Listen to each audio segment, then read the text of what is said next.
Ladies and gentlemen, welcome to episode 190 of Weighing In. I'm your host, David Mirikitani, joined by my good friend, Mark Ostrander. We're made possible by USA Wrestling, the national governing body for wrestling in the United States, and by Nike Wrestling. Go to athleteps.com for all of your Nike and USA Wrestling branded gear. Like Mark and I are rocking this week, there's going to be a bunch more really cool Nike gear from the Olympic trials. Going to be a great weekend. Before we get into that, one big announcement. The Hodge Trophy was announced today by Win Magazine. Co-winners, bookends, 125, 285. Spencer Lee, Gable Stevenson. Hard to argue against either one of those guys, right? Agreed. I think they did the right thing.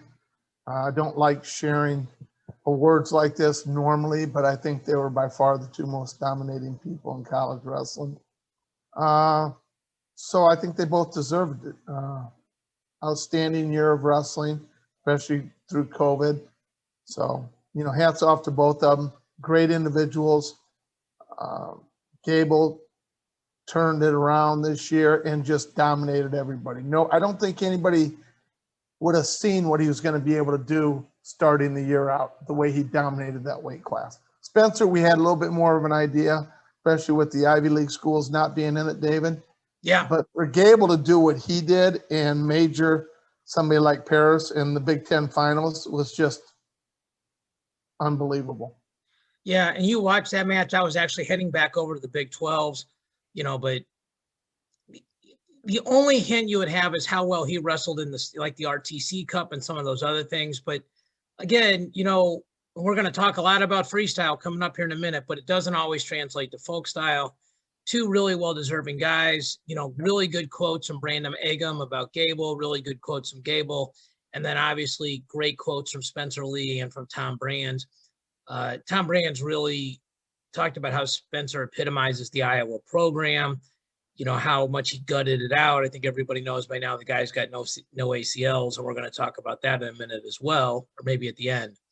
So congrats to those guys. It was an interesting year because you have more undefeated guys than normal because of smaller bodies of work.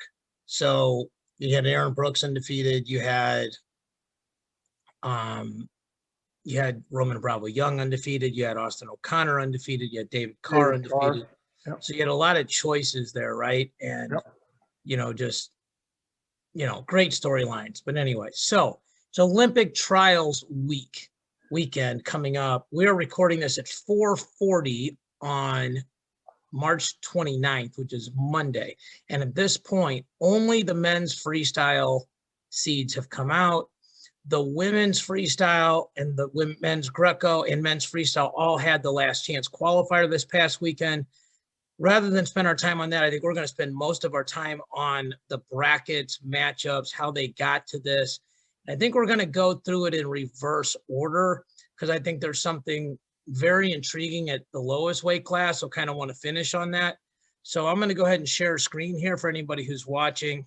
David, before we do that, we're only going to do one podcast this week not because I'm not available, but rumor has it you're not going to be available. I get to go to the Olympic trials. Yeah. So are you working the Olympic trials or are you just going to go watch? My parents are watching. I got lucky enough to be assigned one of the play-by-play calls on one of the mats. Well, congratulations. That's awesome. Thank you. I appreciate it. You and I have done play-by-play together at Beat the Street Chicago. I've been able to do that with Marcus Hayne, Hardell Moore, David Evans, Chris Forbes, Terry Pack, a bunch of those different guys literally in the booth. And then all my guys at the Big 12s, DJ Bowles, Brian Piccolo, Alex Steen. Play-by-play is really fun. This is going to be a little bit harder because it's not the set of rules I focus on, all year round, and it's a one-person booth. So, but I want to give a shout out to Danny Blackshear, one of the best referees in America, who's also a veteran and actually helps me with my charity event. He let me pick his brain today and make sure I had everything right on the new rule changes and cautions and parterre and all these different rules, just to make sure that I can do my best to be semi-educational on the weekend. David, how do we watch that from home?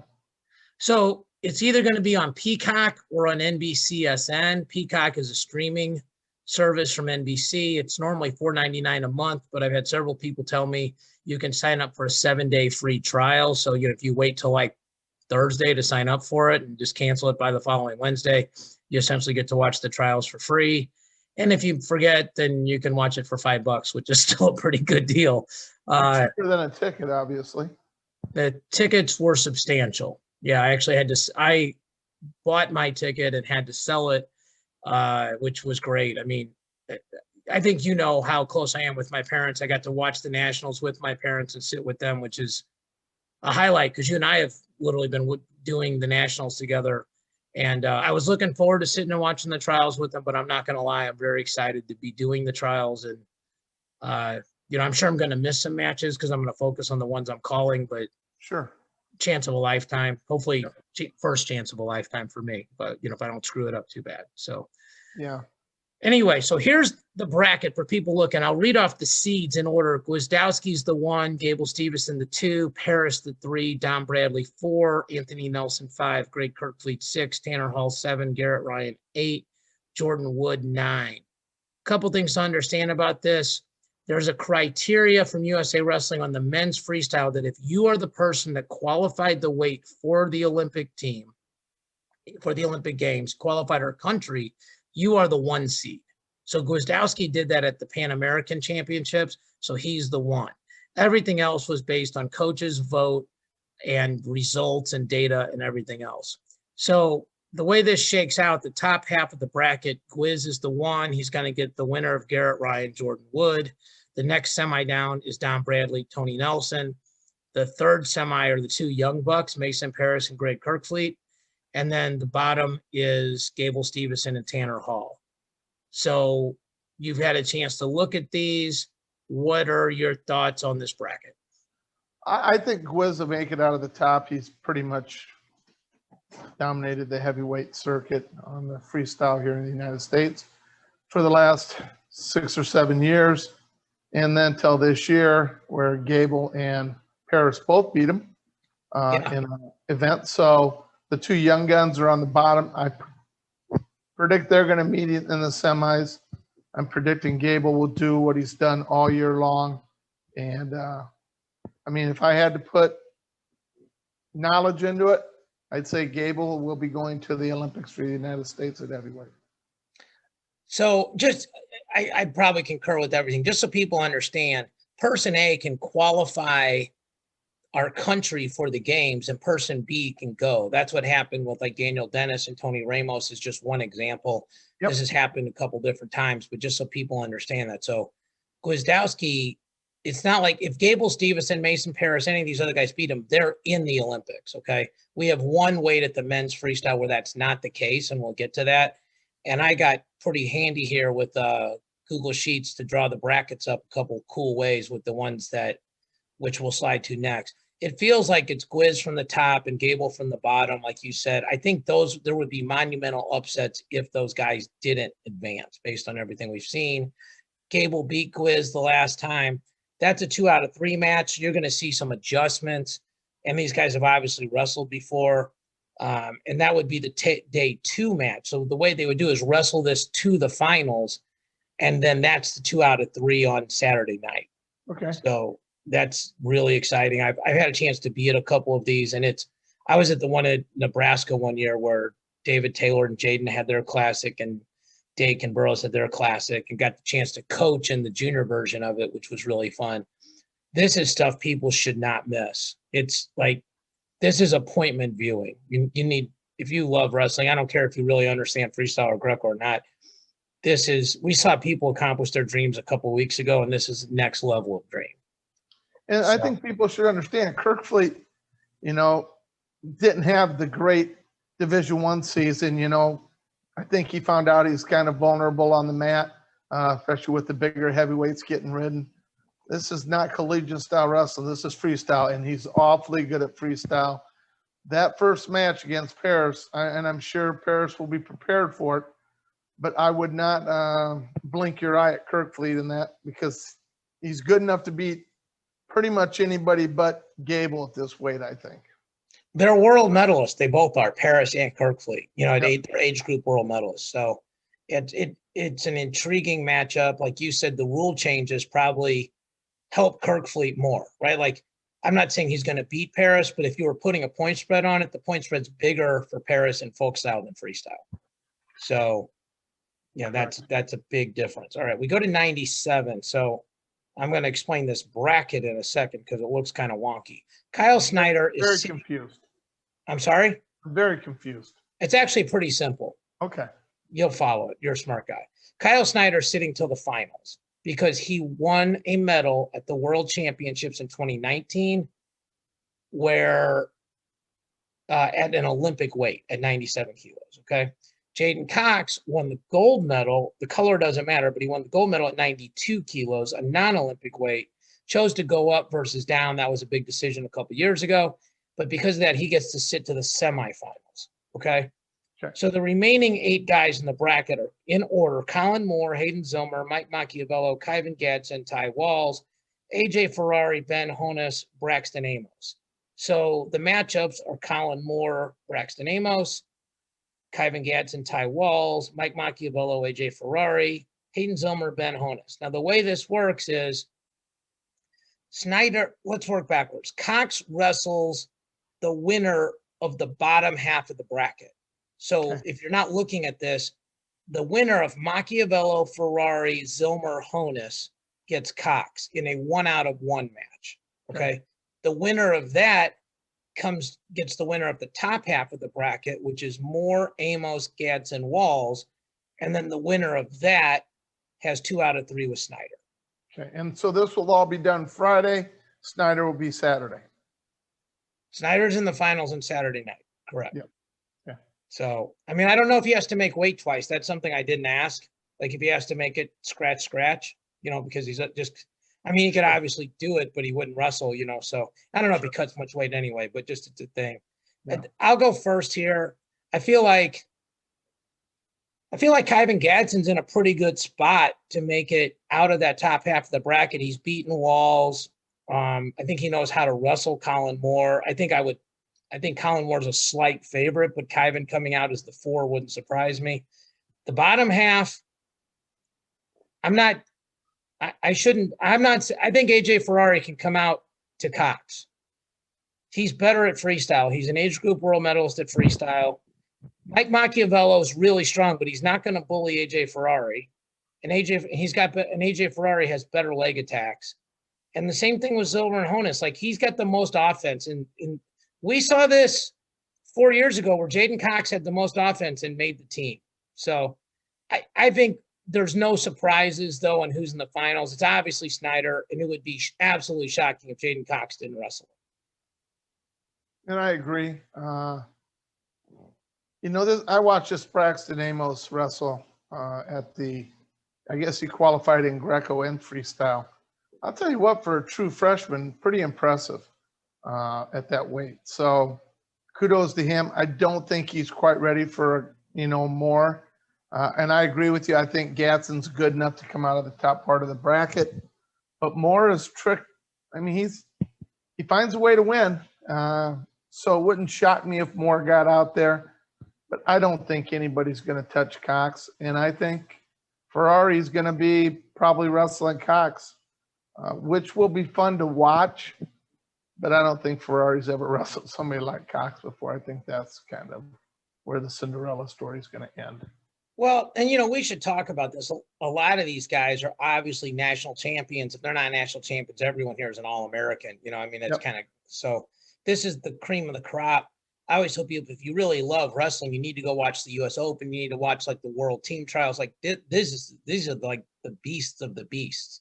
Yep. Like Kyvan Gadsden, Ty Walls is your first-round match. Like Kirkfleet Paris is your first-round match. Like, that's insane. These guys have these kind of qualifications. So now, David, do you want to pick a winner? Yeah, I was going to say that. So let's go back to 125. I'll pick Gable. Did you pick Gable as well? I did pick Gable. You did. You said he's going to make the Olympic team.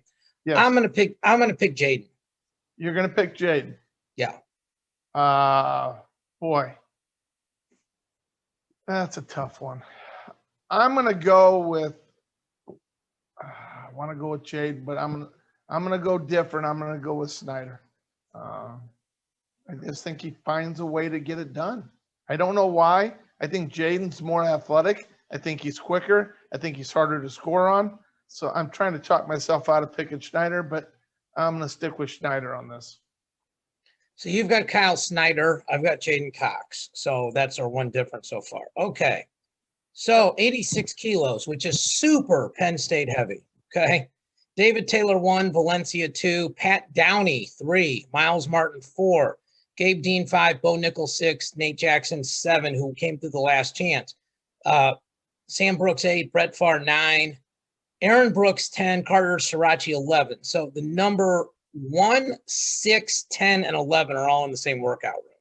So a couple of things here to point out, and then I'll let you go first. David Taylor is the 1 seed because he qualified the team at the Pan Ams in 2019. Pat Downey had made the world team in 2018, but we had no idea where he was going to end up seated. I think, he probably got seated just about as high as he could have realistically. Yes. A couple of other interesting things. That puts Zahid, Downey, Nickel, and Nate Jackson, along with Starachi and Aaron Brooks, all in the bottom half of the bracket. And Sam Brooks, Farr, Miles Martin, and Gabe Dean. And Gabe Dean actually gave David Taylor a pretty good match in one of those RTC events, like a 5-2 match. Yep. So your thoughts, impressions, that kind of stuff. I think Taylor will make it out of the top half of the bracket. I think Dean will give him all he wants. I think it's going to be Dean against Taylor in the semis on the top half. I'm going to go with Bo Nickel beating Sirachi. I'm going to go with Bo Nickel beating Downey. But I'm going to give it to Valencia on the bottom half. I think he comes through. And I think Taylor wins 2 out of 3 against Valencia. I think it will go all 3. I like it. So I can't argue with anything on the top half. I mean, I think Taylor, we're going to go to another weight where I think being the 1 seed wasn't a great advantage, but here I think it shook out well for him. I think Nickel probably will big brother Sirachi, just how that goes. You're in the room together. Downey's doing a lot of MMA kind of training. And I just, he's super dangerous. He can throw somebody and pin you, but Nickel's a guy that's good in that upper body. That he's probably one of the worst guys that Downey could wrestle. Yep. I really think that Bo Nickel and Zahid are a complete toss-up. And I love Nate Jackson. I'm actually working with him on Black Wrestling Association. He's come so far for a guy that's not a national champion. And if you look at this weight, it's absolutely freaking loaded with national champions. Yep. Taylor multiple time, Miles Martin was a national champion, Nickel multiple times, Starachi, Valencia multiple time. So Aaron Brooks, not multiple time, but on his chance to win 4. So, I mean, I'm going to go crazy here and pick Bo Nickel. Bo Nickel in the finals? No, Bo Nickel to win it. Oh, Bo's going to win the whole thing. Okay. All right, we'll talk about that later. Well, we're talking about it now. You picked Taylor, so that's it. We're going up to 74. That's I have a hard time buying that one, David. I just Bo's got a lot of. I understand Bo's got a lot of other stuff going on with this MMA career. He's trying to get started, and so I think I just don't see it happen. And I think it will be 2 out of 3 with whoever comes out of the bottom half. But I think Taylor finds a way to win. America's in good hands at that weight. Yes. Very good hands. Okay, 74 kilos. So Jordan Burroughs, same position as Snyder. Kyle Dake, same position as Jaden. So this should look familiar. Top 8 seeds besides those guys: Aymar, Nolf, Marsteller, Gant, Massa, Carr, Evan Wick, Vincenzo Joseph. I would just like to say this. If you don't understand how good the Olympic trials are, Isaiah Martinez and Vincenzo Joseph is a quarterfinal match. Yeah. I see you squinting. I'm going to make this bigger for you, okay? There you go. I'm make old. It bigger. Make it bigger for your old eyes. Thank you. So I guess what really kind of shocks me, David, and I know you're going to go first on this weight. You can. I guess I'm trying to figure out why Marsteller was a 3 seed when he got through. The only way he got in was winning the last chance qualifier. I just would assume that he wouldn't have got quite that high of a seed. Well, a lot of it has to do with what happened in these RTC matches, like these Flow, Rockfin, track wrestling events. So I think Marsteller must have beaten Gant or Massa, had to have. Okay. So, I mean, Imar's been hurt. I'm not even sure he's wrestling. I mean, and so that's the whole thing. Like this bracket we're showing you could be dramatically different. Okay. Like, because here's what's not going to happen. If Imar says he's not wrestling, Vincenzo Joseph's not getting a bye. Like everybody slides up one. Now Nolf's in the top. Now, literally all the matchups are different. Okay. So, I mean, but I think what happens here is no matter what we think, first of all, Imar Vincenzo Joseph is so juicy as a quarterfinal match, right? Yep. I mean, I guess Imar is the favorite to come out of the top. And I mean, Nolf is obviously, I think, the favorite to come out of the bottom. David Carr's wrestling really well right now. Chance Marsteller's back with Kerry Colott. He looks super different, man. He's not getting tired. He's really a good wrestler. He knows how to wrestle in these positions. But I feel like this is Dake JB, right? Like, if anybody beats Dake before the finals, it'd be shocking. And JB's already, the king is waiting. Yes. Which is a shame because this is really a good way to watch. If I get a pick, I think Nolf's going to come through with Wick. I think he wins. I think David Carr will beat Marsteller. David Carr is a world champion at his age level, so one of very few. I think David Carr beats Nolf. That's what I'm predicting. Wow. Now, I don't think he beats Kyle Dake. I'm going to be honest with you. I just don't see that happening. I think Massa beats Gant, and I think Joseph ends up coming out of the top, whether, Martinez wrestles or not. Well, that's interesting because Vincenzo was a last chance guy. He was. But I don't think Martinez is, like you said, he's been hurt. And he beat him last 2 times they wrestled at the national tournament. Vincenzo's getting better and better. His hips are so heavy because I got to watch him in the last chance. He's hard to score on. And I want to go back for 1 second to 86. I want Bo Nickel, David Taylor in the finals because I want to see how that gets coached. Okay. I just want to see who's in what corner. Where's Casey Cunningham? Where's Kale? Where's Cody? Yep. Where's Varner, right? Because they're going to go 2-2, right? I would think. I mean, you have a choice. You go 2-2 or you just nobody coaches them, right? Yep. And how much do you really coach them? Because you're coaching against somebody, right? Like, true. And we saw this in 2016. It was an absolute implosion with Iowa, right? Yeah. With Daniel Dennis and with Ramos. And I mean, it was huge, the story afterwards. Yeah, it was ugly. So, all right. Who you got, JB or Dake? Oh, I'm going to go. You know what? I'm going to go JB because he's never lost to Dake 2 out of 3. I'm going with JB. I'm going with the King. I'm going with JB. Okay. So I like the way we did this, and it's good I like the way we did it because it was our choice to do it this way. The most fascinating weights to me, the ones that have the most variance, are the bottom 2 weight classes, okay? Now, let me say something first. America is not qualified this weight. Zane got upset in the semis by the Argentinian, got pinned while doing a leg lace. The guy trapped him and pinned him. So whoever wins this weight is going to have to go to the world last chance event and qualify our country. Yes.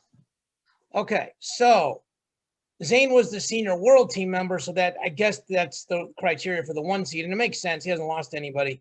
Yanni had lost to McKenna, but he keeps the 2. Jordan Oliver is the 3. James Green is the 4. Joey McKenna 5. Nick Lee 6. Frank Molinaro 7. Ashnault 8. Garrett 9. Evan Henderson 10. Mitch McKee 11. The first thing is, I don't think Frank Molinaro is wrestling. Like he doesn't. I saw him in nationals. He don't look like he's close to 143 pounds. Okay. So that would change the draws. Okay. But if you just kind of concentrate on the first, I mean, if I don't mean this insultingly, but if you don't think that Ashnault, Garrett, Henderson, and McKee can make an extended run, then you're really talking about. So I'll just go through it with you. Rutherford probably wins his first match, correct? Correct. Who you got, JG or McKenna? I'm going to say James Green. Okay. So Oliver, Nick Lee. Oh, Lee beat McKee already? I just said we're just taking the guys below because those draws could be different. I'm going to say Nick Lee. Nick Lee to beat Jordan Oliver? Yes. Can we bet wings on that? Nope. Okay. Just a feeling. Okay. And then Yanni against, I mean, I guess, I don't know. It'd be, Frank or Henderson or whoever. You have Yanni coming out? I do have Yanni coming out. Okay. So I've got Zane, JG, I got JO and Yanni. Now, this is interesting to me because I think Zane would beat Green like if they wrestled 10 times. I think him beat him 6 out of 7. But here's what you got to remember. If Green can get by McKenna, and we watched him wrestle 4 years ago, he was too big for this weight. And he might be too big for this weight again. He's been getting his weight down, but he's just a really big human being to make 143 pounds, okay? Yes, he is. But if he can get by McKenna, he's going to be big. Like, he's going to weigh a lot when he wrestles Zane. And they don't call him the lace man for no reason. If he can get a takedown and he can get one double leg, and if he lands in a lace, that match could be over. Sure. I'm going to pick Zane, but like 60-40. Okay. And then J.O. Diakama Hollis might be the most interesting match of the tournament because I watched Yanni tech him after Cornell brought J.O. in to really mentor him. So I'll let you got Nick Lee, but so tell me who wins between Yanni and Lee, and then tell me who wins between Yanni and Oliver, just in case. Yanni wins both of them. Yanni wins both of them. Yanni wins the whole thing. Yanni wins the whole bracket. Yes. Okay. You got a problem with that over there, David? I don't have a problem with it. I'm going to pick Jordan Oliver. You're going to pick Jordan Oliver to win it all. Okay. Yeah. All right. Okay. So interesting weight, though. Really is. Yes. And here's the thing. We had talked about this. The seeds could have went a bunch of different ways here, man. Because like McKenna beat Yanni at the U.S. Open in 19. Yes. And Andrew Alira has won the U.S. Open in 20, and he's not even here. Yes. So, I mean, there was an argument where Zane was the 1, Jordan was the 2, McKenna was the 3. Yanni No. the 4. Alira's would have been the 3 because Alira's had beat McKenna. Alira's the 3, McKenna the 4, Yanni the 5, and that would have put Diakama Hollis, Zane, and McKenna all on the same side of the bracket. Uh-huh. I mean, and then obviously you have to, splice JG in there somewhere, Yep. I mean, but he would have been behind those guys because he's lost to Yanni like 2 or 3 times. Yeah. I think they got the seeds right, but there's a bunch of ways you could argue this. Agreed. All right, 57 kilos. So let's go through this first. Thomas Gilman is the 1 seed. I had 9 people text me when this came out. I was literally on a Zoom call for my real job, and people are blowing my phone up. How can Gilman be the 1? Gilman is the 1 because he qualified our country for the Olympic Games. That is a criteria. Doesn't matter whether you agree, disagree, whatever. That's a criteria. Everybody knew it. That's why you make the world team in 2019 and you go do the Pan Ams and you go medal. He's the 1. Dayton is the 2. Vito's the 3. Gross 4. Suriano 5. Joe Colon 6. Nathan Tomasello comes out of retirement 7. Sean Russell 8. Zane Richards 9. Zach Sanders 10. So if you're listening and not watching, the way the bracket shakes out is Gilman gets the winner of Sean Russell, Zane Richards. The next quarterfinal is absolutely juicy. Seth Gross, Nick Suriano. Yep. The third one is really interesting. Vito Arujau versus Joe Colon. And then Fix gets the winner of Tomasello Sanders. Important to note here, Spencer Lee has publicly said he's not wrestling in the trials. I'm going to circle back to that. So I'll start at the top. Does Gilman beat the winner of Russell Richards? You're going first? No, I'm asking you. Oh, yes, he does. Okay. Seth Gross, Nick Suriano, who you got? I'm going to go with Suriano. Vito Arujau, Joe Colon. I'm going to go Joe Colon. Dayton Fix versus the winner of Tomasello Sanders. Dayton. So now you've got Gilman, Suriano. Who you got? I got Gilman, Big Brother, and Suriano. I don't know why. I just think he's going to. And you've got Joe Colon, Fix. Yes. Who you got? I got Dayton. Okay, and then you've got Gilman, Fix. Yes. And who wins? Gilman. Okay. I got Suriano making it to the finals. Okay. And I got Vito beating Colon. I got Fix. I got Suriano, Fix. And those guys, every time they wrestle, like they wrestled a 23-minute match one time. Now, that won't happen because freestyle, somebody's always winning or losing. It'll be 6-minute matches. The only thing I'll say is I really believe that match will be 2 out of 3. And I would agree with you there. So this weight is completely topsy-turvy, Humpty Dumpty, could go, like Suriano, Gross. Neither one of those guys would surprise you who won. And if either one of those guys beat Gilman, it's not a huge surprise. Vito Arujau gets a leg lace, he can beat everybody in the tournament. And I mean, that's not like anybody can get a leg. Like he's got the best leg lace in the bracket. Again, it's not close. Okay. I mean, Joe Colon, if he gets to his double underhooks, if he can make 57 kilos and perform at 100%, he's frightening. Yep. And he could present problems to Dayton because he's so tall. Arujau was beating Fix, I think 8-2 or 8-0 one year, and Dayton came back and beat him like 20-10. But I mean, what people don't understand is you're up 8-2 in freestyle. You're a takedown and a lace away from the match being over. Yes. So I went conspiracy theory with you the other day, right? You did, and I had a hard time with it at the beginning, then I understood it a little bit more toward the end. Let's see what our listeners think. So here's what I'm telling you. I think, and if Iowa, you're listening, you guys, anybody that thinks I'm an Iowa hater, this would be the opposite of an Iowa hater call.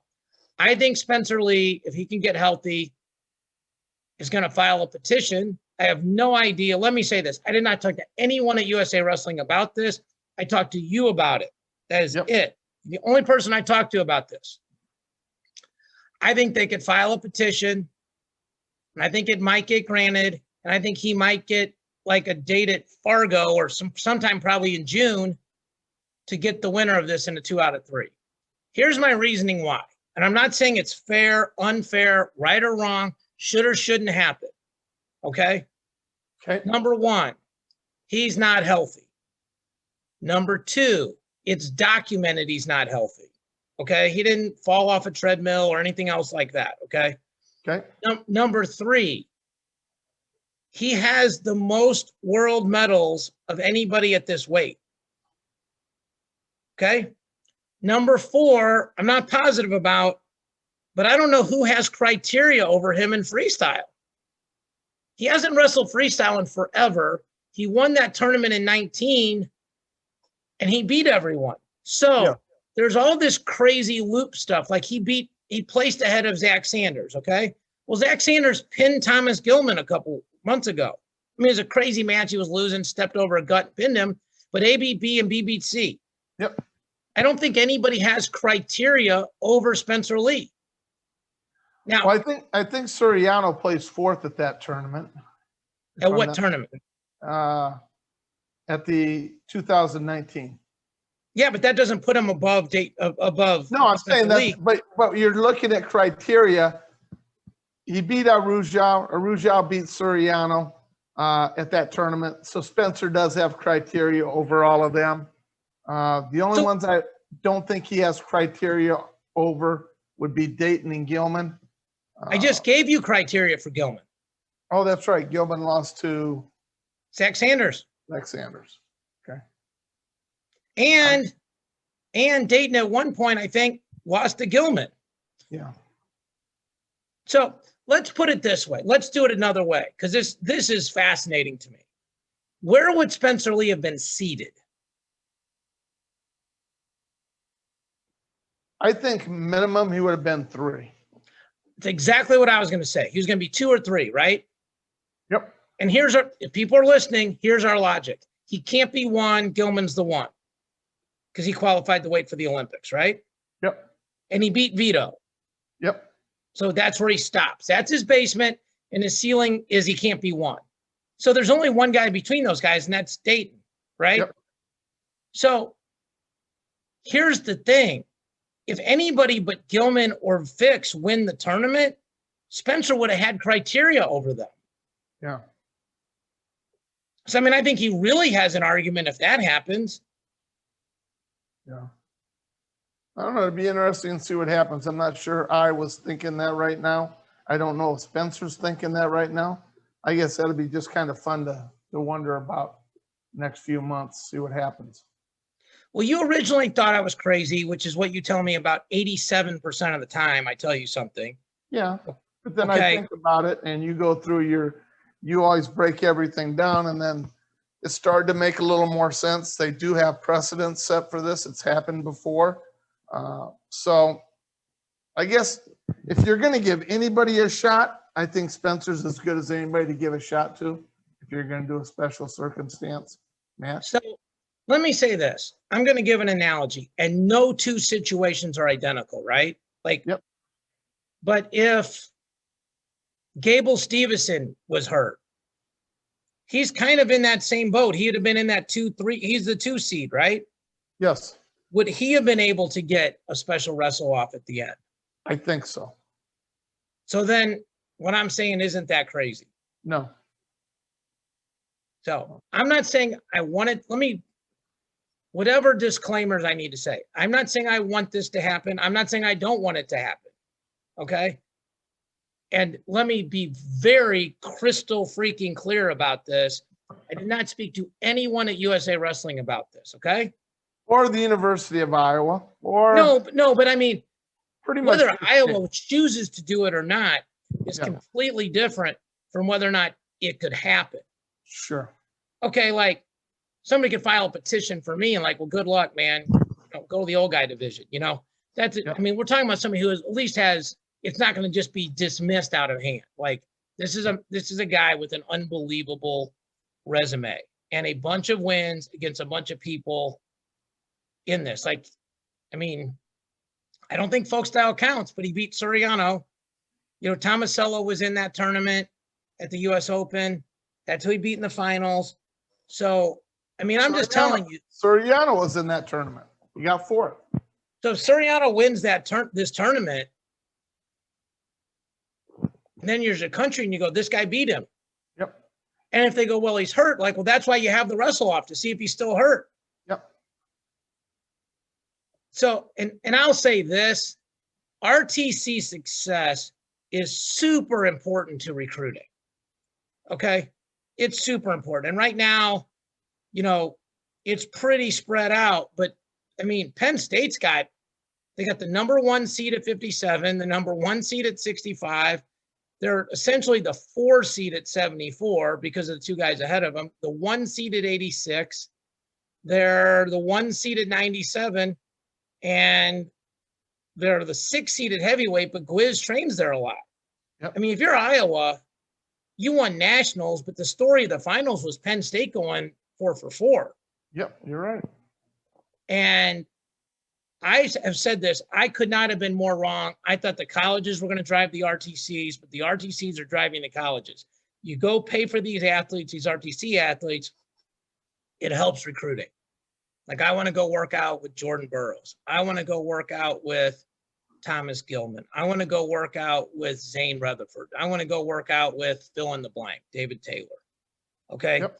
obviously we've got a lot of guys in here that still have college eligibility, and those are just two-way guys. They happen to be eligible, which is fantastic and incredibly bright for the future of USA Wrestling. I'm just telling you, like, this is their primary chance to make the team. Yeah. I mean, I don't even know who else they have in here. Sammy Brooks is the only guy I can even think of. Right now, yes. I mean, how crazy is that? Because Jaden didn't wrestle in the last chance, which I thought he might. Yeah, so, Jaden Ironman didn't wrestle. We'll see. Should be a fun weekend, though, David. I mean, I hope everybody is able to watch. I hope you have a good time doing the announcing on a mat. So I'm borderline terrified. Oh, you'll be fine. Well, it's a big audience. I don't talk about freestyle and Greco as much as I talk about folk style. There's a lot of nuances. There'll be a ton of bricks thrown. Just so people know, bricks challenges in freestyle and Greco are different than folk style. Folk style, like, it's 1 per duel or 3 per tournament, depending on how many qualifiers. In international style, it's 1 per match. Yeah. And you can challenge. I coached Josh Saunders against Vito, and Josh won, and I threw the brick 4 times. And we went 4 for 4. Okay. You can just keep throwing the brick if you're right. Yeah. And the other thing is, this is like chance of a lifetime. So, like, you just throw the brick at the end, no matter what. Like, you can't take it home with you. Yep. So you're going to see a lot of YOLO throws. And I mean, that's just part of it. And, that's people that don't want the match delayed. You're fighting for people's dreams. The other thing is this, you will probably see a lot of defaults on the backside of the bracket, but the top 3 guys and 3 women at each weight are official USA Wrestling team members. That means a big deal in terms of trips being paid for, camps being paid for, stuff like that. So while most of these guys and women have RTC partnerships, money always drives this. So you'll see some guys. I'm friends with Alex Duringer. When he made the team in 2016, he took 3rd. He beat some guys he probably normally wouldn't. You wouldn't expect, but that positioned him really well. And shout out to Alex. He's still a little banged up, obviously. I hope he gets better soon and can make a run. He's one of the best guys in the world and pushed Dake, at 79. So, speedy goodwill to him. All right. Anything else, David? So let's summarize your picks real quick. You got Gilman. I'm chickened out and said fix Soriano. You got Yanni. I got J.O. We both got J.B. You've got DT and I've got Nickel. Yep. You got Snyder. I got Cox. And we both got Gable. Yep. All right. Chicken wings? Yeah. Let's do wings. Okay. I'm hungry. You know that. So chicken wing bet. Sounds all good. Right. So we'll be back next Monday talking about the results of all the Olympic trials. The women have qualified all 6 weights for the Olympics. The men's freestyle qualified 5, and the men's Greco-Roman have qualified 4. Go to Peacock, NBCSN, USA Wrestling website, figure out how to watch, listen, whatever. We thank you guys so much for watching, listening, sharing. And I speak for Mark when I say we appreciate you guys that reach out to us and tell us what you liked and didn't like and how we can do better.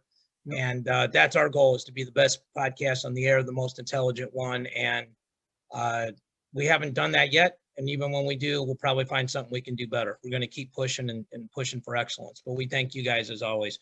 All the support and love means a lot to us. We'll be back next week.